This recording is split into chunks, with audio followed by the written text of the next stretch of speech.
studied about some of the intracellular organelles and their structure and function, and in this class let us study about the cytoskeleton and its role in motility. So, in the earlier days, cell was considered as it is a collection of some cell organelles suspended in a cell sap, but with the advancement of microscopic techniques and discovery of electron microscopy, the idea of cell has been changed radically. So, compared to the earlier days, the detailed study of a cell is somewhat changed, and by this some of the important information regarding the cell is known to everyone. Now the idea is that the cell sap is not a liquid but has network of many interconnected fibers and also filaments having similarity with the bony skeleton of the animal body. So in case of animal bodies, this cell sap, it consists of interconnected fibers and also filaments, and these thread-like structures can be seen under the electron microscope or under fluorescence microscope by tagging them with antibodies and also fluorescent dyes, and these networks of fibers found in the cell are known as a cytoskeleton. So in the cell, the network like fibers which are present are called as a cytoskeleton, and the fiber of cytoskeleton extend throughout the cell having interconnection with the cell membrane and also with the cell organelle. So these cytoskeleton have an interconnection with the cell membrane and also the cell organelles, and it represents some fibrous proteins of the cytoplasm which help to maintain cell shape and give constructibility to the cell. So by this the cell shape is maintained and also the contraction to the cell is given, and it also helps to facilitate the communication among intracellular organelles, and it helps in cell locomotion or movement of protoplasm, that is called as a cyclosis, and it also helps in movement of cellular components like chromosomes, membranes and granules with the formation of membrane protrusions. And the existence of cytoskeleton in the structure of protoplasm was proposed by Kolzov in the year of 1928. So Kolzov in 1928, he had shown or proposed the existence of cytoskeleton in protoplasm, and these are the complex network of protein filaments extend throughout the cytoplasm and a mesh of different proteins in cells. Next is the components of cytoskeleton. On the basis of electron microscopically observation, cytoskeleton components can be divided into three types. There are three different types of components in a cytoskeleton. The first one is the microtubules, that is the thickest tubular components. These are called as a microtubules.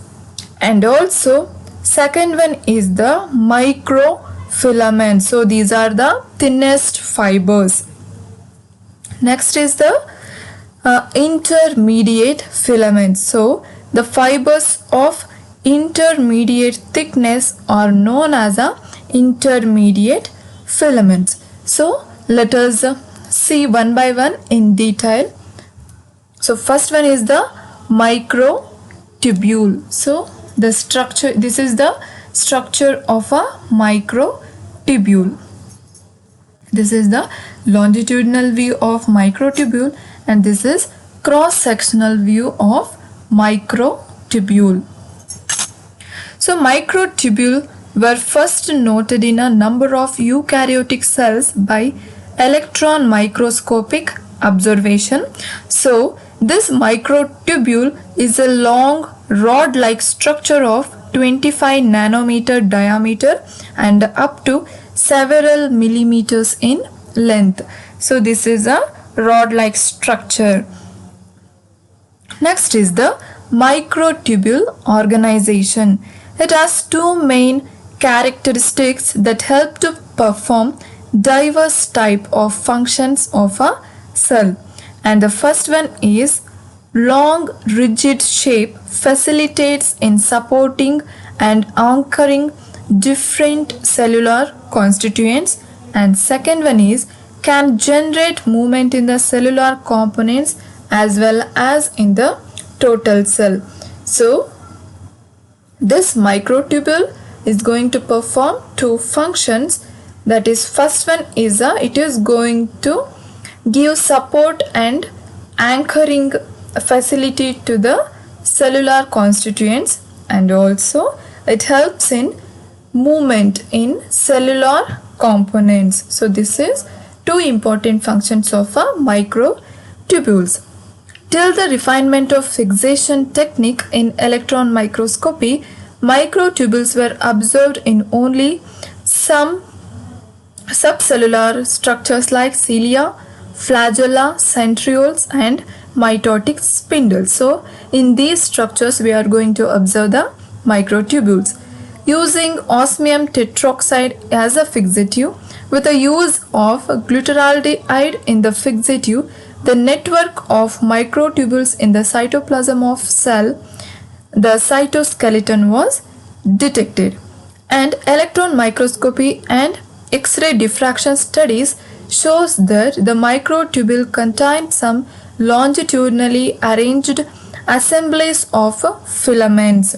So microtubules consist of longitudinal arranged assembly of filaments. So these are the longitudinal filaments, and these filaments are known as a protofilaments. So the longitudinal filaments of microtubules are called as a protofilaments. About 13 protofilaments form a hollow cylinder that are recognized as microtubules. So like this, there are 13 protofilaments. They are going to form a hollow cylinder.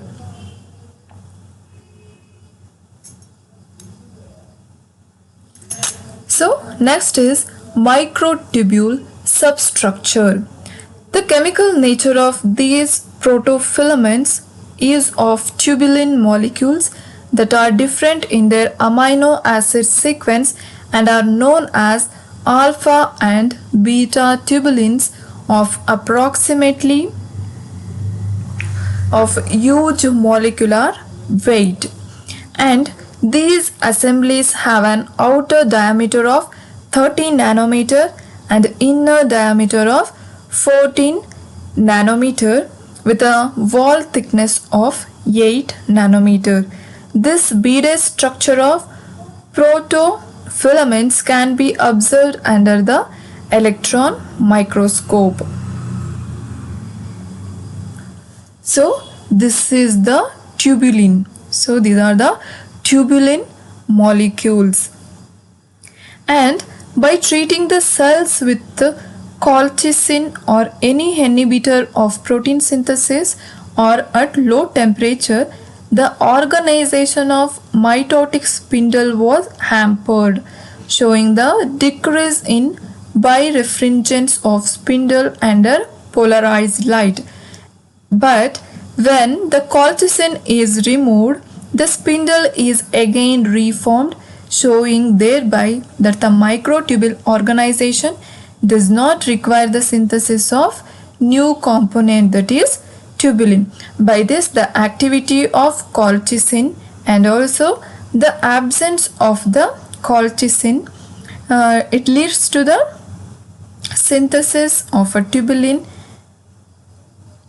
and if not the colchicine is added, then there is no tubulin formation. It has also been noted that microtubules remain organized when the tubulin molecules are in equilibrium with non-polymerized tubulin. So the joining and disassembly of microtubule is regulated by changes in this equilibrium. So when there will be the equilibrium, so there is joining and disassembly of microtubule is well known. Next is the microtubule assembly and disassembly. So when the colchicine binds to tubulin dimer in 1:1 ratio in protofilaments in which the lateral tubulin interacting sites are involved. So when the colchicine is going to bind, so these tubulin are going to interact, and the tubulin colchicine complex binds only with the ends of microtubules and initiate microtubule dissociation, and the tubulin colchicine complex is going to activate the GTPase, that is guanosine triphosphate. So when the tubulin and colchicine complex is going to form, it is going to activate the GTPase, and this activation is responsible for the conformational change in the tubulin molecules. So if the tubulin molecule is going to be changed, then the GTPase activity is must ensured. The microtubule assembly is also inhibited by the vinca alkaloids and also podophyllitoxins. But the stabilization of microtubular structure and the extent of microtubule assembly is increased by the interaction of a taxol. So here the alkaloids, the vinca alkaloids are going to inhibit the microtubule assembly, but stabilization is formed by the interaction with the taxol, and this taxol is produced from the bark of Taxus baccata. It's a plant. And next, with regard to microtubule organization, some microtubule associated proteins, that is calcium plus ions, plays an important role besides tubulin and GTP, and these calcium proteins helps in polymerization of tubulin and other interaction with different cellular components, and the action of these proteins are again regulated by activities of proteins, that is kinases, and the protein phosphorylation enzymes. Again, the activities of kinases depends on the presence of calcium ion and another calcium binding protein called as colmodulin. And of the different microtubule associated proteins, two groups of higher molecular weight proteins are noted. So among the microtubule associated protein, there are two important high molecular weight proteins are noted, and the first group of protein has been identified as MAP1 and MAP2, and the second group includes T proteins and also carotins. And the association of MAP protein with microtubule has been observed by staining with fluorescent MAP antibodies. Next is the microtubule organization center. So on the basis of regular assembly and disassembly of cytoskeletal elements, it has been thought that there have some organization centers which are going to control the assembly process. So the assembly process in the cytoskeletal elements is going to performed by the microtubule organization centers, and it has been found that the microtubules start assembling from a distinct structure in highly regulated pattern, and these are clearly seen in case of a flagella and also cilia of lower eukaryotes during the formation of mitotic spindles from centrioles in case of animal cells.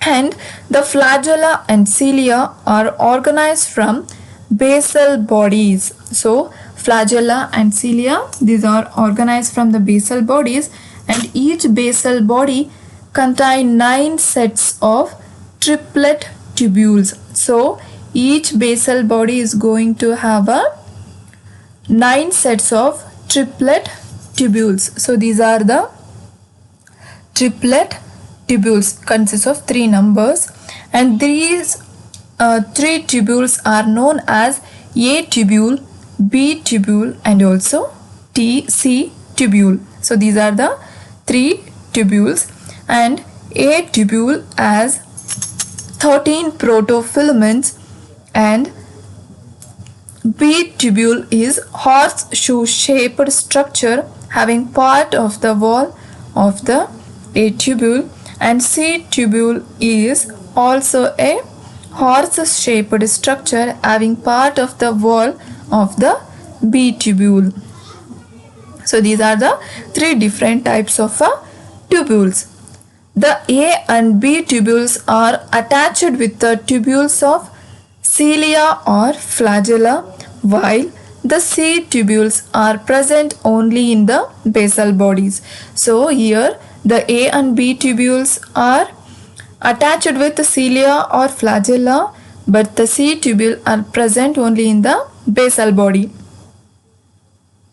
Again, the 2 central tubules are present in the cilia or flagella, but these are absent in the basal bodies. So these are the 2 central tubules. So next is the second component, that is microfilaments. The main component of this filament is the protein actin. So in the microfilaments there will be the presence of a protein called as actin, which is usually found in muscles, but these protein have also been detected in many eukaryotic cells. Some actin like proteins are also found in the prokaryotic cells. The different form of actin, that it may be of a alpha, beta or gamma, can be separated by special electrophoretic method known as electrofocusing. So the non-muscle actin differ from muscle actin by amino acid sequences. So these microfilaments consisting of a filamentous actin, also called as F-actin. And the association of actin into cytoskeleton network has been found to be of 4 types. First one is the association of actin molecules into actin filament, then the association with non-actin protein into microfilament. Third one is joining of microfilament with network, and fourth one is association of actin fibers with other cell components like membranes.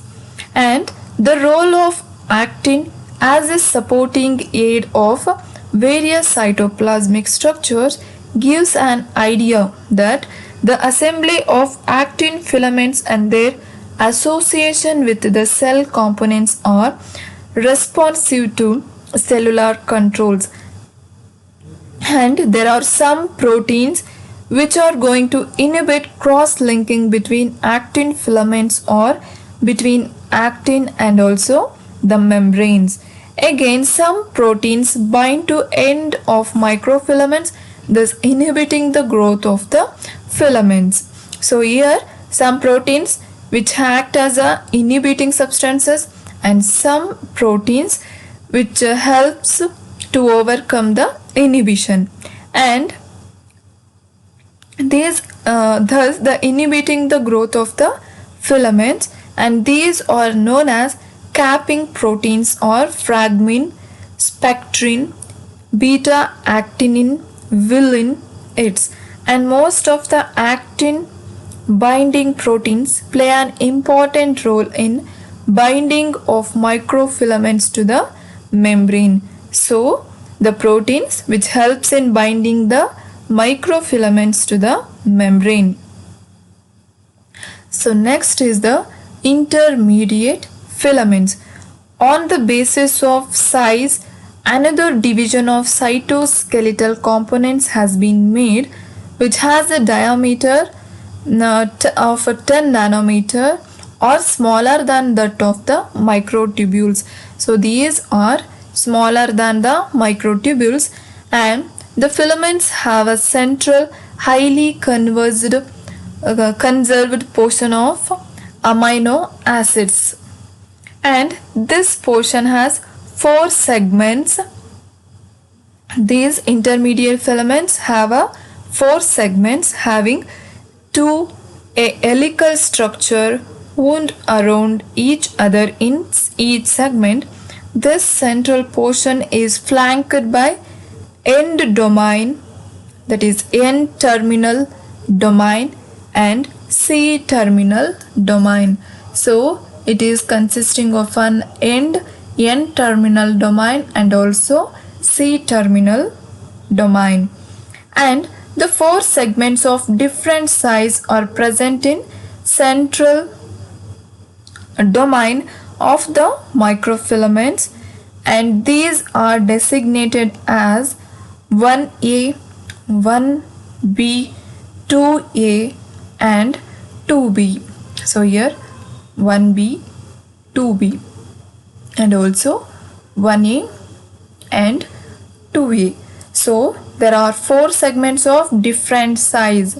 So you are observing the 4 segments of different size which are present in central domain, and these are designated as 1A, 2A, 1B and 2B. 1A and 2A are short. So in the diagram you are going to observe this 1A and also 2A are short of 35 residues long, whereas 2A and 2B are large. There is 101 to 121 residues. 1A and 2A are short and 1B and 2B are large of 101 to 121 residues. And there are also some of the examples of intermediate filaments. For example, keratin fibers which are present in the epithelial cells, and desmin filaments found in the muscle cells, and glial filaments and neural filaments in the cells of nervous system, and vimentin filaments present in many types of cells. And intermediate filaments helps in change of a cell's shape. So this is regarding the components of a cytoskeleton. By this we came to know about the components of cytoskeleton and the role of cytoskeleton in motility. So thank you.